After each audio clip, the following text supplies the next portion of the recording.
আসসালামু আলাইকুম, স্বাগতম ইনসাইড টিভি সংবাদে। আমি মোহাম্মদ কিবরিয়া আজকের সব আন্তর্জাতিক খবর নিয়ে হাজির হয়েছি।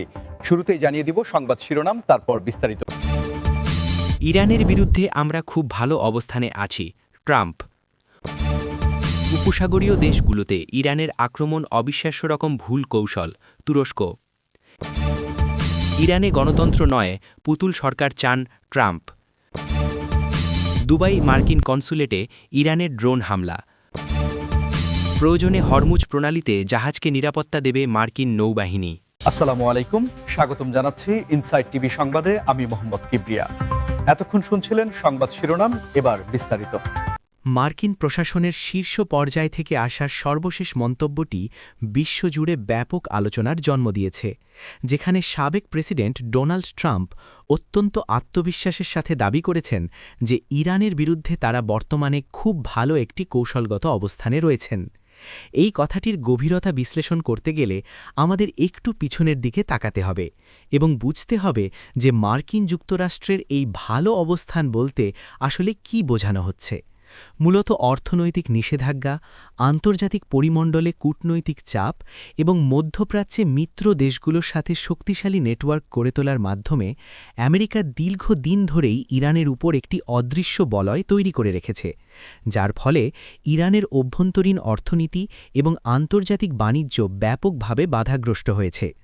আপনারা যারা আন্তর্জাতিক রাজনীতি নিয়ে নিয়মিত পড়াশোনা করেন এবং খবরাখবর রাখেন, তারা নিশ্চয়ই জানেন যে বিশ্ববাজারে জ্বালানি তেলের লেনদেন এবং আন্তর্জাতিক ব্যাংকিং সিস্টেমে ইরানের প্রবেশাধিকার অত্যন্ত সীমিত করে দেওয়া হয়েছে, যা মার্কিন যুক্তরাষ্ট্রের একটি দীর্ঘমেয়াদী পরিকল্পনার অংশ। ট্রাম্পের এই মন্তব্যের আরেকটি তাৎপর্যপূর্ণ দিক হল মনস্তাত্ত্বিক চাপ প্রয়োগ করা, কারণ যখন কোনো পরাশক্তির নেতা এমন আত্মবিশ্বাসী বক্তব্য প্রদান করেন, তখন সেটি কেবল তাদের দেশের নাগরিকদেরই আশ্বস্ত করে না, বরং আন্তর্জাতিক মিত্রদের কাছেও একটি শক্ত বার্তা পৌঁছে দেয় যে তারা পরিস্থিতি সম্পূর্ণ নিয়ন্ত্রণে রেখেছে। এর পাশাপাশি এই ধরনের মন্তব্য এমন একটি সময়ে আসে যখন মধ্যপ্রাচ্যের ভূ-রাজনৈতিক মানচিত্র প্রতিনিয়ত পরিবর্তিত হচ্ছে এবং নতুন নতুন অর্থনৈতিক চুক্তি স্বাক্ষরিত হচ্ছে, যেখানে মার্কিন যুক্তরাষ্ট্র চাইছে তাদের আধিপত্য বজায় রেখে আঞ্চলিক স্থিতিশীলতা নিজেদের শর্তে নিশ্চিত করতে। স্পষ্ট ভাষায় জানিয়েছে যে উপসাগরীয় দেশগুলোতে ইরানের যে কোনো ধরনের নেতিবাচক পদক্ষেপ বা আক্রমণাত্মক আচরণ সম্পূর্ণভাবে একটি অবিশ্বাস্য রকম ভুল কৌশল ছাড়া আর কিছুই নয়। তুরস্কের এই অবস্থান অত্যন্ত গুরুত্বপূর্ণ, কারণ তুরস্ক ঐতিহাসিকভাবেই এই অঞ্চলে একটি ভারসাম্য রক্ষাকারী শক্তি বা ব্যালেন্সিং পাওয়ার হিসেবে কাজ করে আসছে, যাদের সাথে একদিকে যেমন পশ্চিমা বিশ্বের ন্যাটোভুক্ত দেশগুলোর সুসম্পর্ক রয়েছে, অন্যদিকে তেমনি মধ্যপ্রাচ্যের আরব রাষ্ট্র এবং ইরানের সাথেও তাদের বাণিজ্যিক ও কূটনৈতিক যোগাযোগ রয়েছে। উপসাগরীয় অঞ্চল, যেখানে সংযুক্ত আরব আমিরাত, সৌদি আরব, কাতার এবং বাহরাইনের মতো দেশগুলো অবস্থিত, সেটি পুরো বিশ্বের অর্থনীতির একটি প্রধান চালিকা শক্তি, কারণ এখান থেকেই বিশ্বের সিংহভাগ জ্বালানি তেল এবং প্রাকৃতিক গ্যাস আন্তর্জাতিক বাজারে সরবরাহ করা হয়ে থাকে। তুরস্ক খুব ভালো করেই জানে যে এই উপসাগরীয় দেশগুলোতে যদি কোনো ধরনের অস্থিতিশীলতা বা নিরাপত্তা বিঘ্নিত হওয়ার মতো ঘটনা ঘটে, তবে তার প্রভাব কেবল ওই অঞ্চলের মধ্যেই সীমাবদ্ধ থাকবে না, বরং তা বিশ্বব্যাপী অর্থনৈতিক মন্দা, জ্বালানি তেলের আকাশচুম্বী দাম এবং আন্তর্জাতিক সাপ্লাই চেনে চরম বিপর্যয় ডেকে আনবে। আধুনিক কূটনীতিতে ভুল কৌশল শব্দটি খুব সাবধানে ব্যবহার করা হয় এবং তুরস্ক এই শব্দটি ব্যবহার করে মূলত ইরানকে একটি পরোক্ষ সতর্কবার্তা দিয়েছে যে প্রতিবেশী আরব দেশগুলোর সাথে বৈরিতা বৃদ্ধি করলে ইরান আন্তর্জাতিক অঙ্গনে আরও বেশি একঘরে হয়ে পড়বে এবং এর ফলে তাদের নিজেদের অর্থনীতি সবচেয়ে বেশি ক্ষতিগ্রস্ত হবে।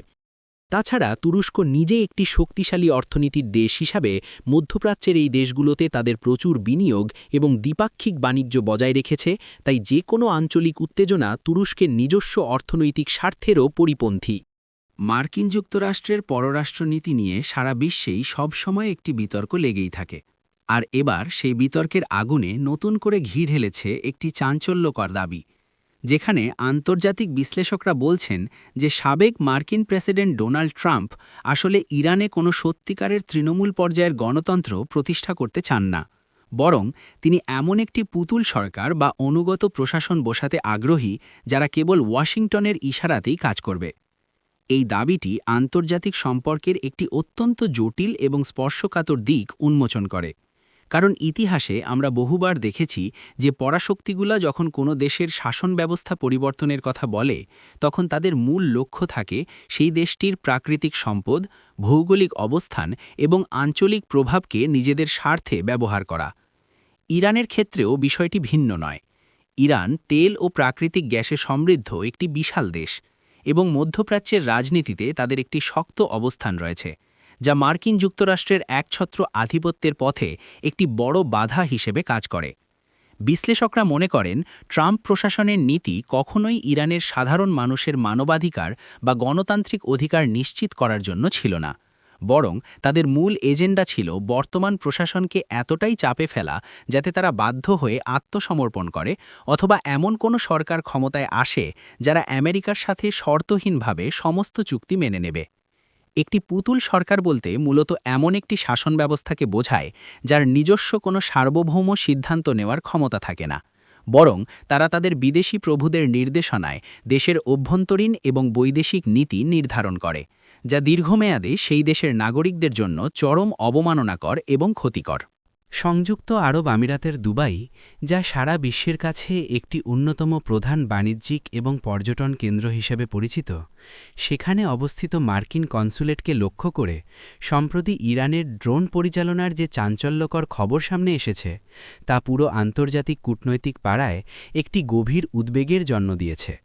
দুবাইয়ের মতো একটি অত্যন্ত সুরক্ষিত এবং আধুনিক শহরে, যেখানে সারা বিশ্বের লাখ লাখ বিনিয়োগকারী, ব্যবসায়ী এবং পর্যটক প্রতিদিন যাতায়াত করেন, সেখানে এমন একটি নিরাপত্তা বিঘ্নিত হওয়ার ঘটনা কেবল একটি সাধারণ নিউজ নয়, বরং এটি আধুনিক প্রযুক্তি নির্ভর জিওপলিটিক্যাল উত্তেজনার একটি ভয়াবহ উদাহরণ। আপনারা জানেন যে ভিয়েনা কনভেনশন অনুযায়ী যে কোনো দেশের কূটনৈতিক মিশন বা কনসুলেট ভবনগুলো বিশেষ আন্তর্জাতিক আইনের অধীনে সুরক্ষিত থাকে এবং সেখানে যে কোনো ধরনের আক্রমণ বা অনুপ্রবেশের চেষ্টা সরাসরি আন্তর্জাতিক আইনের চরম লঙ্ঘন হিসাবে বিবেচিত হয়। এই ঘটনায় যে মানববিহীন আকাশযান বা ড্রোনের ব্যবহার করা হয়েছে, সেটি বর্তমান সময়ের আধুনিক সামরিক ও কৌশলগত সংঘাতের একটি নতুন মাত্রা নির্দেশ করে, কারণ রাডার ফাঁকি দিয়ে অত্যন্ত নিখুঁতভাবে লক্ষ্যবস্তুর কাছাকাছি পৌঁছানোর জন্য ড্রোন প্রযুক্তি এখন অনেক বেশি উন্নত এবং এর ব্যবহার দিন দিন বৃদ্ধি পাচ্ছে। মার্কিন যুক্তরাষ্ট্র এবং সংযুক্ত আরব আমিরাত উভয় দেশই এই ঘটনাটিকে অত্যন্ত গুরুত্বের সাথে নিয়েছে, কারণ এর সাথে কেবল আমেরিকার কূটনৈতিকদের নিরাপত্তায় জড়িত নয়, বরং দুবাইয়ের মতো একটি সেফ জোন বা নিরাপদ বিনিয়োগ কেন্দ্রের ইমেজের বিষয়টিও সরাসরি যুক্ত। যদি আন্তর্জাতিক ব্যবসায়ীরা মনে করেন যে দুবাইয়ের মতো শহরেও বড় বড় পরাশক্তির মধ্যকার দ্বন্দ্বে নিরাপত্তা ঝুঁকি তৈরি হতে পারে, তবে তা সেখানকার অর্থনীতি, রিয়েল এস্টেট এবং শেয়ার বাজারে মারাত্মক নেতিবাচক প্রভাব ফেলতে পারে, যা আমিরাত সরকার কখনোই হতে দেবে না। হরমুজ প্রণালী আর এই অত্যন্ত সংবেদনশীল জলপথে বাণিজ্যিক জাহাজগুলোকে প্রয়োজনে সরাসরি নিরাপত্তা দেওয়ার জন্য মার্কিন নৌবাহিনীর সর্বশেষ ঘোষণাটি আন্তর্জাতিক বাণিজ্যের ক্ষেত্রে একটি বিশাল স্বস্তির পাশাপাশি নতুন করে সামরিক উত্তেজনারও ইঙ্গিত দিচ্ছে। হরমুজ প্রণালী ভৌগোলিকভাবে এমন একটি সরু জলপথ যার একপাশে রয়েছে ইরান এবং অন্য পাশে ওমান ও সংযুক্ত আরব আমিরাত, আর প্রতিদিন পুরো বিশ্বের চাহিদার প্রায় 1/3 জ্বালানি তেল এই একটিমাত্র পথ দিয়ে বিশাল বিশাল অয়েল ট্যাঙ্কারের মাধ্যমে পরিবাহিত হয়ে থাকে। একটু চিন্তা করলেই বুঝতে পারবেন, যদি কোনো কারণে এই প্রণালীতে জাহাজ চলাচল মাত্র কয়েকদিনের জন্য বন্ধ হয়ে যায় বা বাধাগ্রস্ত হয়, তবে সারা বিশ্বে তেলের দাম রকেটের গতিতে বেড়ে যাবে, পরিবহন খরচ আকাশ ছোঁয়া হবে এবং বিশ্ব অর্থনীতি মুহূর্তের মধ্যে একটি ভয়াবহ মুদ্রাস্ফীতির কবলে পড়বে।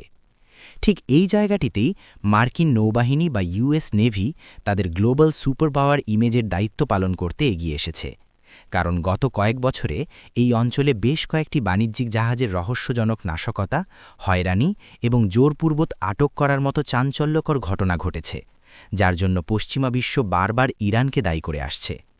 মার্কিন নৌবাহিনীর 5th ফ্লিট বা পঞ্চম নৌবহর, যারা মূলত এই অঞ্চলের নিরাপত্তার দায়িত্বে নিয়োজিত, তারা স্পষ্ট করে জানিয়েছে যে আন্তর্জাতিক বাণিজ্যের অবাধ প্রবাহ নিশ্চিত করতে এবং সমুদ্রপথে চলাচলের স্বাধীনতা বা ফ্রিডম অফ নেভিগেশন বজায় রাখতে তারা যে কোনো ধরনের পদক্ষেপ নিতে প্রস্তুত রয়েছে। আধুনিক নৌবাহিনীর রণতরী, ডেস্ট্রয়ার এবং এয়ারক্রাফট ক্যারিয়ারগুলো অত্যন্ত অত্যাধুনিক রাডার এবং সুরক্ষা ব্যবস্থায় সজ্জিত, যা যে কোনো বাণিজ্যিক জাহাজকে দূর থেকে এসকর্ট বা পাহারা দিয়ে নিরাপদে এই বিপদসংকুল পথ পার করে দিতে সক্ষম।